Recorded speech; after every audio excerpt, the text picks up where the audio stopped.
Zientzia politikoak aipatuta, paso emango diogu gure hurrengo gonbidatuari.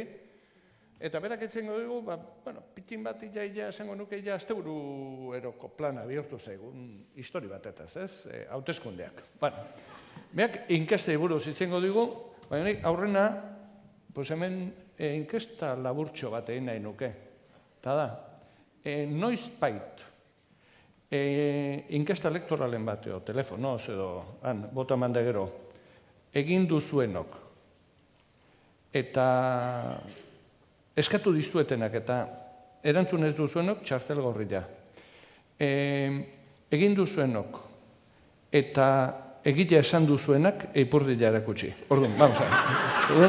Zengo dugu, hoi da, txartel gorria egitera ukatu zaretenak eta beti egin eta egitea esan duzuenok erakutsi ipurdila. Bat bita hiru?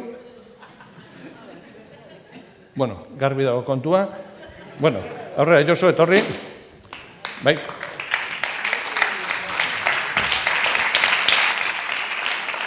Arratsaldeon. Ikastatxoa egin dugu. Euskal Herriko Unibertsitateko irakaslea dugu, Josu Juaristi, soziologoa. Patxi Juaristi. Ui, Patxi Juaristi, mekagoen, Josu nit. Batzuetan... Josu Juaristi da da. Bai, guentxe, zer dan txartelari ez behiratzea batzuetan. Patxi, barkatu, Lasai. Beze, zaukarra batu duzuenok moztu. Bueno, Patxi, estatistika irakaslea dugu, soziologoa, eta inkesti buruz. Itzein behar diguzu, eta nik galderatxo bat banukan zuretzako eta ez dut behiratu, Eta momentu ondak zer nahiagoko zenuke? Biharko emaitzen pronostikoa egin, edo biharko eguraldiaren pronostikoa egin? Nik uste agian errezagoa dela biharko eguraldia diagnostikatzea, eguraldiari buruzko aurrezate bat egitea, egia esan Euskaldunok... Zein presio, bihar ze eguraldi? Bihar nik erabiliko nuke atzotitz bat. Euskaldunok atzotitz pilo bat euskagu eguraldiaren inguruan, da bihar ze eguraldi egingo duen aurrezateko atzotitz bat. Atzotitzak esaten du irailak uda ez du hiltzen, baina negua zoroitzen. Eta nik uste dut bihar horrelako zerbait izango dugula. Eta atzotitz hori entzun da nik esango nuke asmatu ingo duzula. Hori da. Eta zurera etorrita, ze pronostiko daukagu? Ez dakit, gaurko, ni botako dut pronostiko bat. Gaurko hitzaldia prestatzeko irailean zehar argitaratu diren zein inkesta aztertu ditut. Gero ikusiko duzu zer egin dudan. Eta hoietan oinarrituta, hoietan batez bestekoak ikusita nik pronostiko bat botako dut. Eta pronostikoa da inkestetan egindako batez bestekoen arabera, inkestetan egindako batez bestekoaren arabera, Eusko Alderdi Jeltzaleak 27, Bilduk 17, Podemosek 14, PSek 9 eta PPek 8. Esan da dago. Inkesten arabera. Esan da dago. Ze azkenengo bola honetan juz eta herritarrok badugula inpresio bat, eta inkestek ez dutela asmatzen hauteskunden aurretik, eta politikoek ez dutela asmatzen hauteskunden ondoren. Egia esan, politikari lotutako gauza guztiak oso naziak dira aspaldian, eta gero eta jende gehiagok ez du zer ikusirik nahi, ez du ezer ikusi, ez du harremanik nahi politikarekin. Dena dela, nik uste Aristotelek esaten zuena ez dugula astu behar, ez da, zoon politikon garela, hau da, gizaki politikoa, animali politikoa garela, eta gustatu edo ez, gehiago edo gutxiago urrundu politikatik, politika eta politikariak beharrezkoak ditugu. Bueno, zure txanda, Patxi.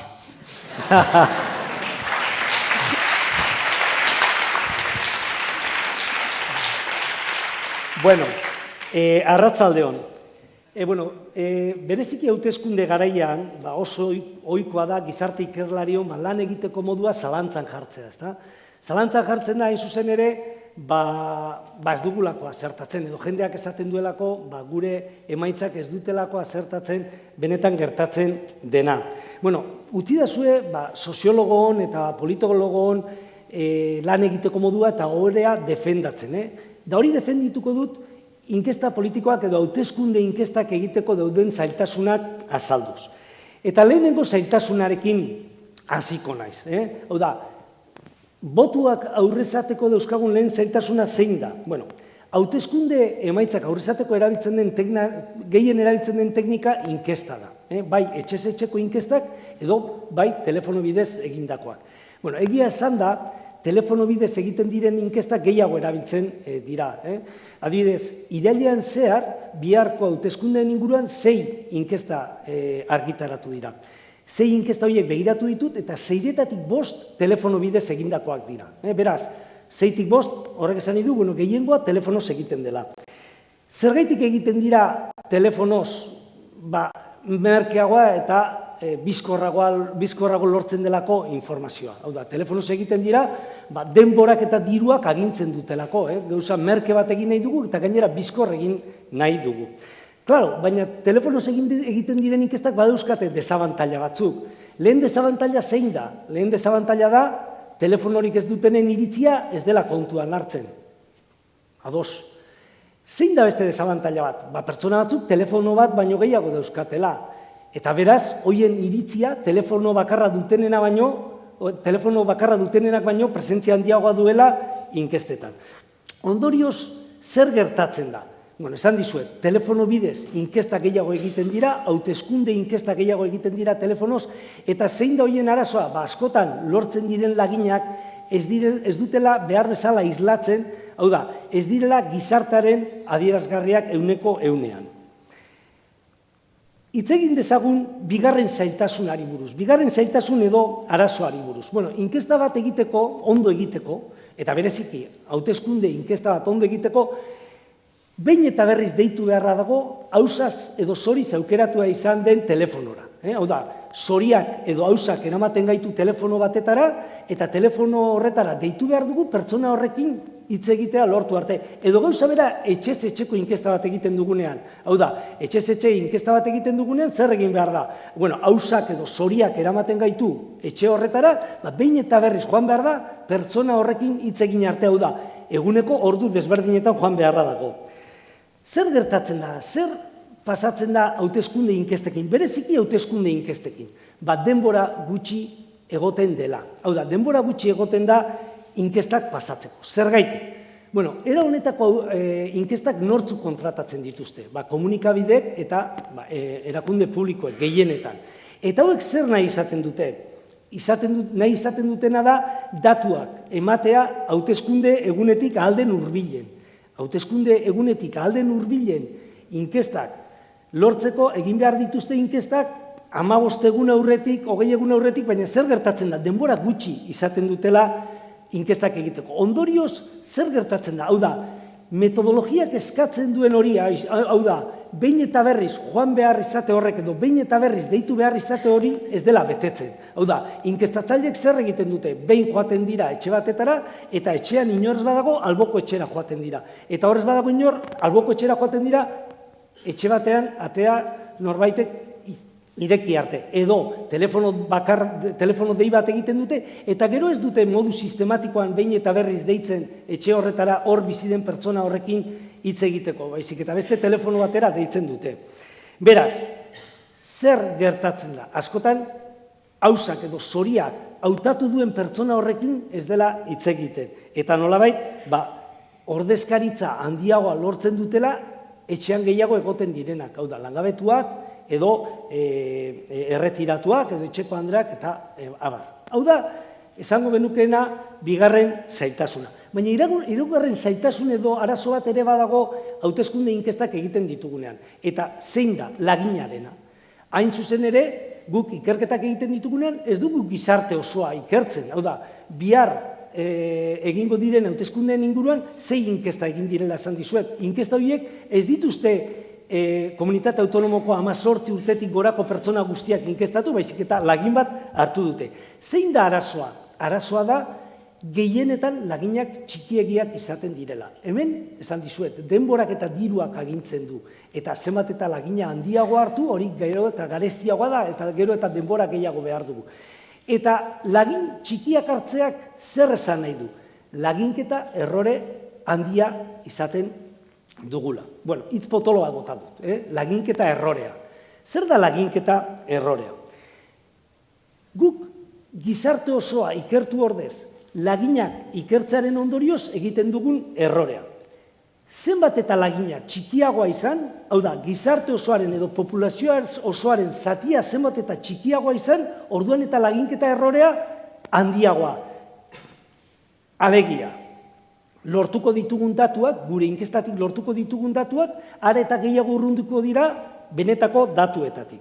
Adibide bat jarriko dut. Imaginatu, ikerketa bat, hauteskunde emaitza batzuk aurrezan nahi ditu dela.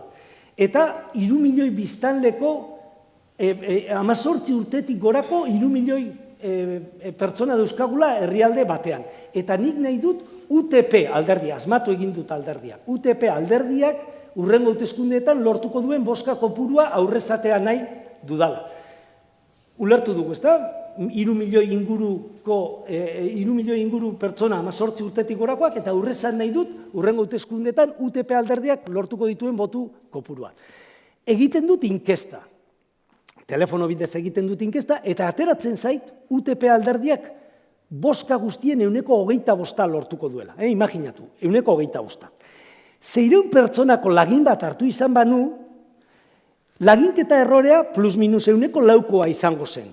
Eta aurrezatea nolakoa izango zen. Esango nukeena da, begira, UTP alderdiak 25% lortuko duela ateratzen zait inkestetan, eta nire laginketa errorea 4% denez, beraz, goitik eta behitik 25% horreri kentzen edo gehitzen badiot, aurrezatea egiteko erabiltzen dudan tartea da 21%tik 29%. Ikusten duzuen bezala, nahiko tarte zabala. 8 puntuko zabalera duen tarte bat da. Baina begiratu zer gertatzen zaion, lagina handitzen goazen einean, edo gauza bera dena, denbora eta diru gehiago erabiltzen dugun einean. 700ekoa, 800ekoa, 900ekoa, 1000ekoa, 1200ekoa, begira 1200, eta begiratu, imaginatu, diru eta denbora pila bat daukagula. Eta 5.000 pertsona inkestatzea lortzen dugula. Begiratu zer nolako errore txikia daukagu. Eta begiratu zer nolako tartea lortzen dugun. Hau da, gure aurrezatea, gure aurreikuspena, askoz ere zehatzago izango da 5.000 pertsona inkestatu ostean. Beraz, hemen dago gakoa. Hemen dago gako garrantzitsu bat.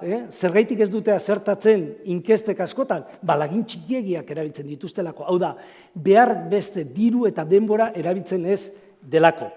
Gauza bat esango dizuet, eta gaur hemen esaten dudan guztiarekin astu, baina gauza bat sartu buruan. Ez fidatu inoiz 3% baino gutxiagoko laginketa errorea duten inkestekin. Oso ohikoa da. Gero, inkesta guztiek ez, baina gaur egun komunikabideetan agertzen zaizkigun inkestek ere adierazten dute laginketa errorea. Egin behar duguna da beti ere laginketa erroreari begiratu. Eta laginketa errorea 3% edo txikiagokoa bada, nolabaiteko fidagarritasuna ematen duen inkesta bat. Handiagokoa bada, kontuz. Laugarren zailtasunari buruz arituko naiz orain. Imaginatu dena ondo egiten dudala. Imaginatu ikuspuntu metodologiko teknikotik dena ondo egin dudala. Dirua eta denbora izan dudala. Inkestatzaileek bereien lana ondo egiteko denbora izan dutela. Behin eta berriz deitu dutela, hausaz edo zoriz aukeratu izan den etxe horretan bizi den pertsona horrekin hitz egin arte. Dena ondo eginda ere, hauteskunde inkestek zailtasun asko dauzkate. Zeintzuk dira zailtasun horiek? Autore batzuek esaten dute, hauteslegoaren 20%tik 25%, kanpainaren azkenengo egunetan erabakitzen dutela botoa. Azkenengo momentuan erabakitzen du jende askok botua. Horrek zer esan nahi du? Inkestak normalean egiten dira, hauteskunde eguna baino, 15 edo 20 egun aurretik. Kontuan izan behar duzue, legez 5 egun aurretik ezin direla argitaratu datuak. Beraz, normalean noiz egiten dira inkestak? Egiten dira 15 edo 20 egun aurretik. Zer esan nahi du horrek? Inkestetan erantzuten, inkestatan norbaitek bere intentzioa erakusten duen momentutik eta bozkatzen duen arte denbora asko pasatzen dela. Eta zer gertatzen da? Jendeak bere intentzioa adierazten du inkestetan, baina gero ez du bozkatzen edo beste alderdi bati ematen dio bozka. Hori da zuzen ere, autore askok diotena Podemosi gertatu zitzaiona. Hau da, inkesten arabera, jende guztiak hitz egiten zuen sorpasoari buruz. Inkesten arabera, jende guztiak esaten zuen Podemosek alderdi sozialistak baino bozka gehiago lortuko zituela. Baina hori etzen gertatu. Zergaitik, autore askok zioten, inkestetan Podemosi bozka emateko intentzioa adierazi zuten haietariko askok, gero ez zirela bozkatzera ere joan. iritziz aldatzeaz gain, iritzia aldatzearen arazo bat da, edo oztopo, edo zailtasun bat da, iritzia aldatzeaz gain, askok ez dute egia esaten. Eta, lehen jolas polita jarri digu Kike, baina egia da, jende askok inkestetan ez du egia esaten, edo dituzten benetako intentzioak eskutatzen dituzte. Elizabeth Noel Newman, ikerlariak, zera esaten zuen, ia ulertzen dira zuen ondo zer esaten zuen beran. Inkesta batean, alderdi baten alde boska emateko adierazten den intentzioa, alderdi baten alde boska emateko adierazten den intentzioa, jendeak alderdi horrek lortuko duen emaitzaren pertzepzioaren arabera aldatzen da.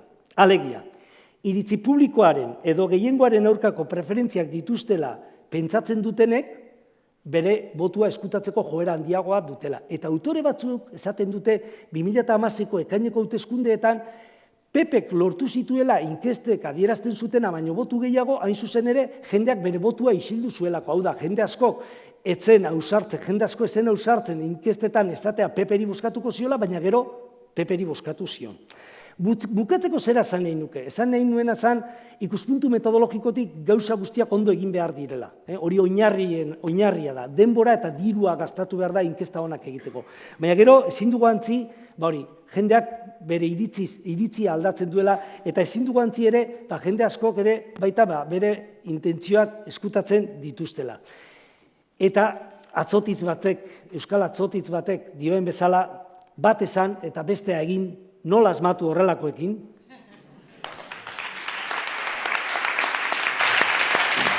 Mila esker, Patxi, bihar zurekin bitangoatuko gea.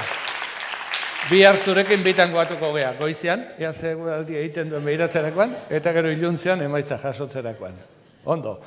Orain, Beñat, altxazu, eta,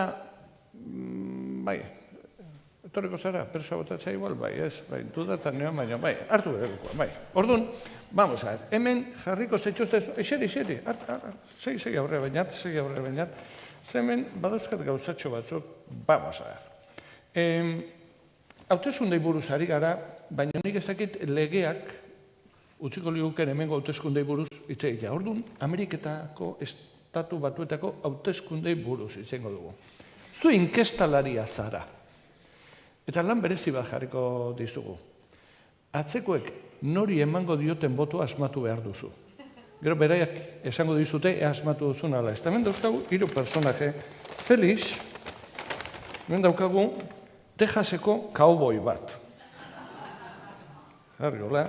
Daukagu Kaliforniako hipster bat, programadorean, nintxe, bere, eta hemen betaurreko polit batzuk ere baitut, zeurrak askatu, eta hemen, zure eskerretara dagoena da, New Yorkeko polizia bat.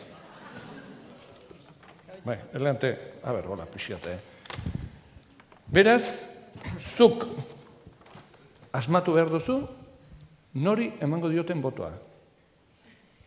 Trump ala Clinton. Eta gero beraiek esango dizute asmatu duzun ala ez.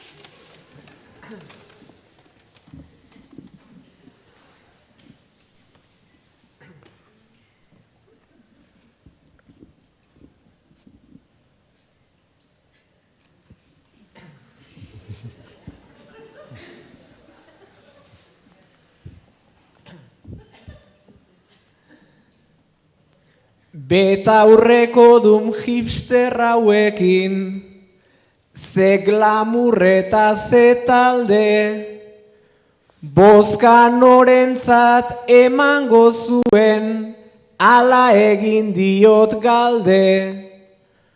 Moderno hauek beren botoa, ez dute aldatzen de balde.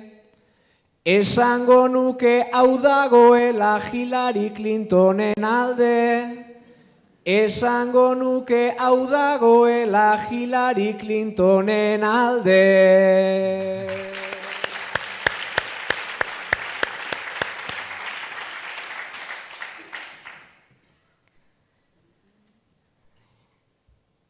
Hillary horrek haze arropa, ze itxura ez zabil zuzen, Donald Trump ere hile hoiekin nola zaigun ateratzen. Gehienez jota saiatuko naiz, ni inkestak jakeatzen.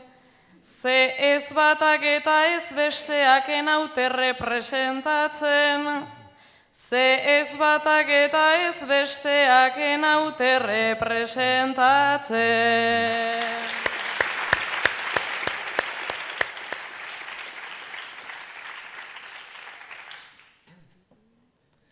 Aurriflearen elkartekoa, pistola du gogokoa, zaldi gainean ibilioi da nolako segapotoa.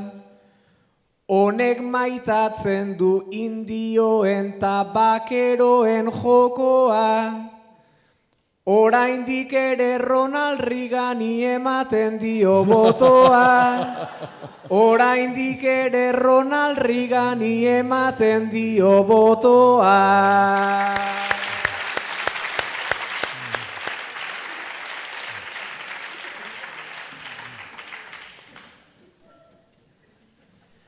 Aizu gaztia eserieta, hartu ezazu kafea, gure herrian mexikar gehitxo, nahiko beltz eta kafrea.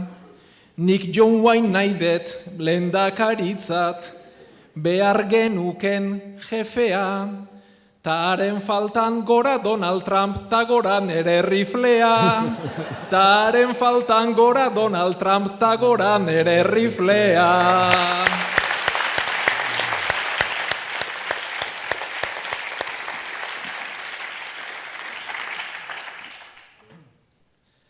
Azken aldian poliziekin, tiroka hainbeste jende, gure Maialen hor dabil bere esposa otzoien mende.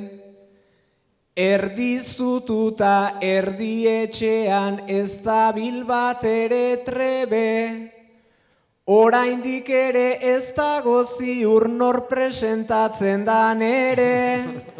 Oraindik ere ez dago ziur nor presentatzen dan ere.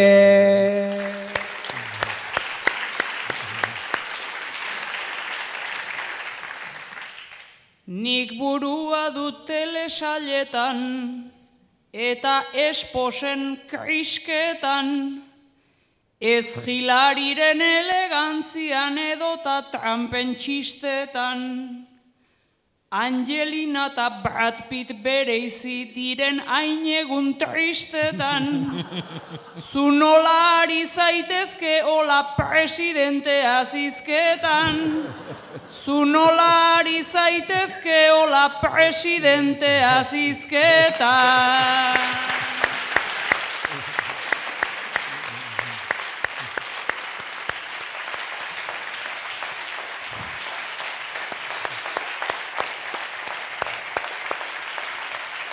Bueno, familia esker, Felixek bere leku hartu du, eta orain, zuek hirurok, Maialen, Beñat eta Jone, puntutan, kontatuko ikuzue, zer ikusi duzuen, zer ikasi duzuen, eta zer iruditu zaizuen gaurkoa.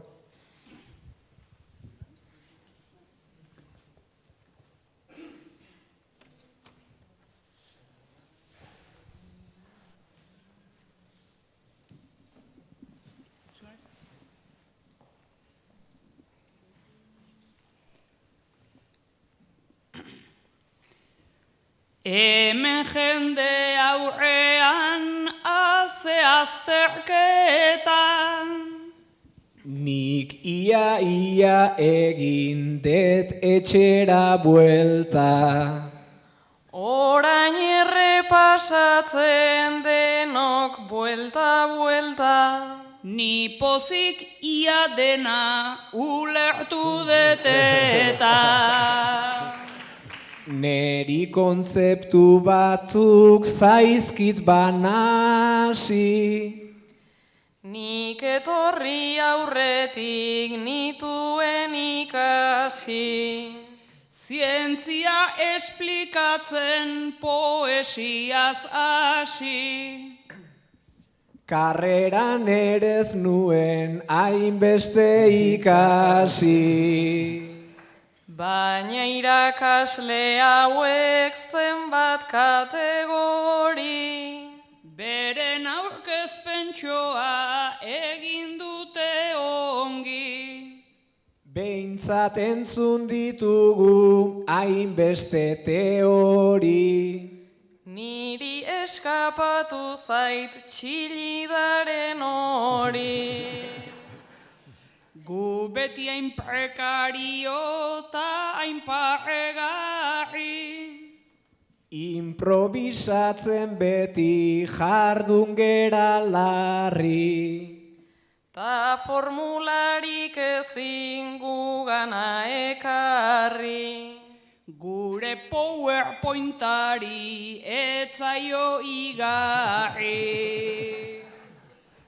Baina ondo joan da gaurkoan jolasa. Behintzat ez dugu eman hain maila eskasa. Ez ulertuta ere ulertuan traza. Gero ez diezagutela inkestarik pasa. Inkesta guztiei nolako kritika. Horko numero festa eta estadistika. Zientzilarien gauza alda politika. Nik hor faltan bota dut gaur matematika. Hauek dakiten aina zaila da jakiten. Ni olaitz egitera ez ninteke irten. Baina ulertu dugula zenbat irudipen. Eurek ere ez dakite bersotan egiten.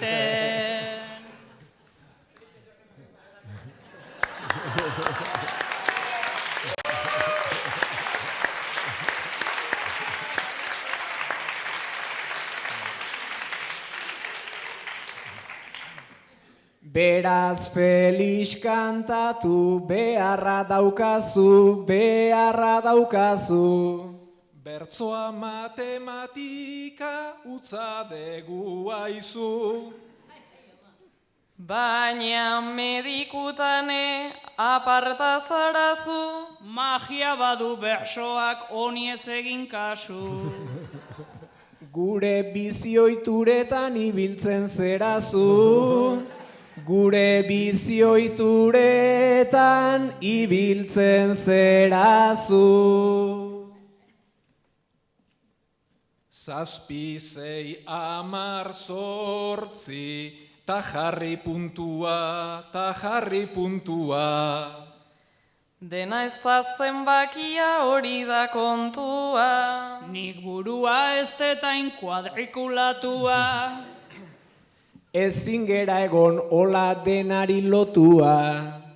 Tartean dagoena degu talentua.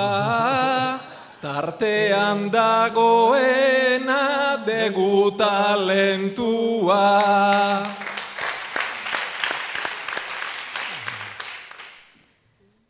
Baina medikuntzara ein dezagun buelta, ein dezagun buelta. Hobe matematikaz ez dakigu eta. Nik noiz pasaote nuen azken azterketa. Zu guaindik ondo zaude, tartzazu beta. Feliz zein da jarraitu beharreko dieta. Feliz zein da jarraitu beharreko dieta. Osasuna hobetzen alda bersoekin, alda bersoekin. Nik 20 bertso afari abuztuan, enfin. Nei burua hobetzen ditorrek benepin. Entzulea hobetzen den nahi nuke jakin. Gu bide txarretikan gure dietarekin, gu bide txarretikan gure dietarekin. Irailean gogorra, omen da aldapa, omen da aldapa. Zuek askoz hobeto saioak lagata. Ta uda pasa ondoren oraindik kostata, Hobe da barau egin bizioak lagata. Bertsoa ariketa fisikoa data. Bertsoa ariketa fisikoa data.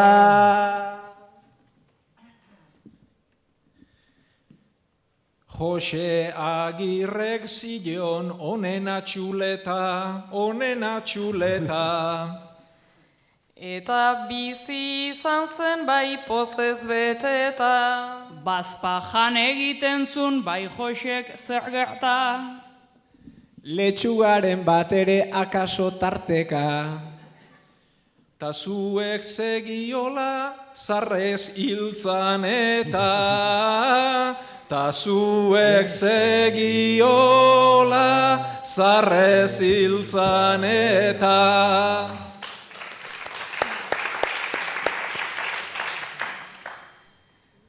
Beraz ala segita gabiltza ondoen, gabiltza ondoen. Ikusiko da gero zer etorriko den. Ikusita mediku jaunak zer dioen. Itzaikazu eta egintzak begro utzi hemen. Goazen bertsoa zientzia bihurtu baino lehen. Goazen bertsoa zientzia bihurtu baino lehen.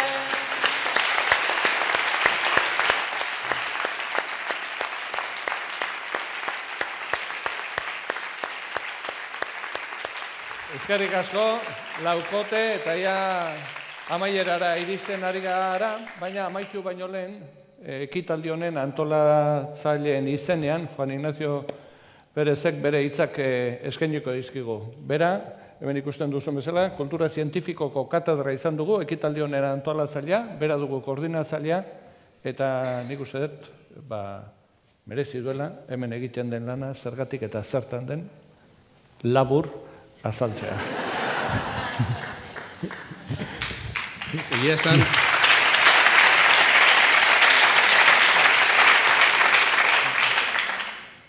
enengoen ni prestatuta hemen azaldu behar izateko zergaitik eta egiten da ondo pasatzeko. Nik uste dut hori dela helburu nagusia ondo pasatzea dela. Ondo pasa daitekelako gauza askorekin, gau jende asko dago San Mamesen atletikarekin ondo edo gaizki pasatzen. Hemen uste dut danok gauden guztiok ondo pasatzen ari gara zientzia hitzaldi laburrekin eta bertsoekin eta biak uztartuta. Horretarako antolatu dugu hau. Eta gainera ez dut uste bestelako, aparteko arrazoirik behar dugunik. Ondo pasatzea uste dut nahiko arrazoi ona dela. Hala ere, nik eta ekitaldi hau izteko, niri dagokidana da eskerrak ematea lehendabizi etorri zareten guztioi. Iaz ere jende kopuru dezente etorri zala, aurten jende gehiago etorri da. Eskerrak hemen egon zareten, holtza gainean egon zareten bertsolariei, Jone, Beñat, Maialen, eskerrak ere bai zientzialariei, zientzialari eta lagunei, Patxi, Gotzone, Felix eta Onintze, eta hau guztia antolatzen ibili direnei, alde batetik bere duela, ez dakit, zenbat urte, hau egiteko ideia izan zutenei, Xavier, Ekain, eta gaur ez dago hemen Gorka, baina bera ibili zen hau bultzatzen, bere garaian, mila esker, oso ideia ona izan zenuten, nik ez dut ulertzen nola ez zuten onartu Donostian egitea, esate baterako, eta azkenean, horrek eman zigun aukera ona etortzeko, Bilbora ekartzeko, eta horri eskerari gara hain ondo pasatzen, eta, eman beharko nituzken beste eskerrak ez ditut ematen baldin baditut gero esango didalako ez zaiola gustatzen. Beraz, berak badaki nortaz ari naizen, eskerrik asko. Eta hurrengo urtera arte.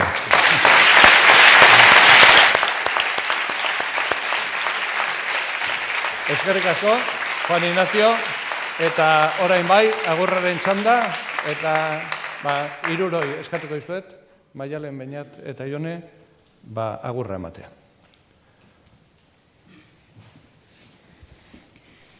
Zientziak eta letrak nork bereizi ditu, pentsa ze delitu, ezin ote zitezken biak baten bitu. Zientzia zaletu, letretan mamitu, gozatuko genuken eta entenditu. Olako irakasleak izan bagenitu, olako irakasleak izan bagenitu.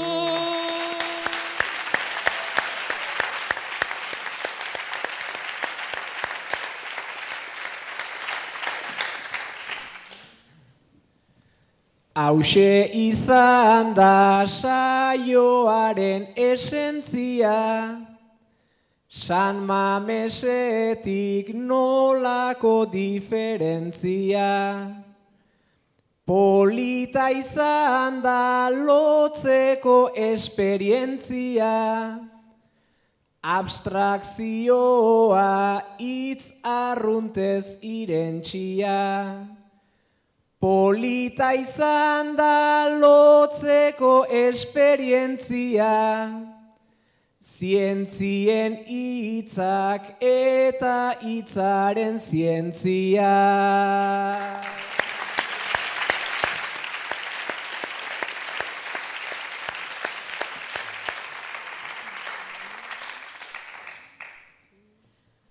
Agurpena da baina, hauxe bukatu da, emaitza honekoa zen gaurko batura, ia aldatzen dugun behingoan ohitura, lotura bihur dadin gaur dena haustura, ia aldatzen dugun behingoan ohitura, kultura zientzia baita eta zientzia kultura.